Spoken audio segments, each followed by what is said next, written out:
honestly surprised. I didn't think I was going to win it. After my prone target, I was really upset. But going into standing, I just calmed myself down. It's like, okay, fresh start. This is where you make up for it. And it worked. Honestly, I don't even care. I didn't care if I won today if our team won. Like, that's more important to me.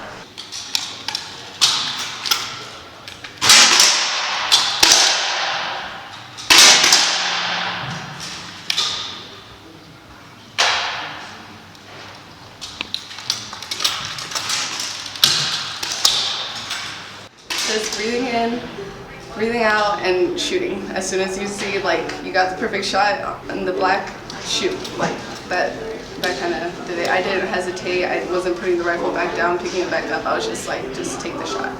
Because if you start hesitating, it just gets worse.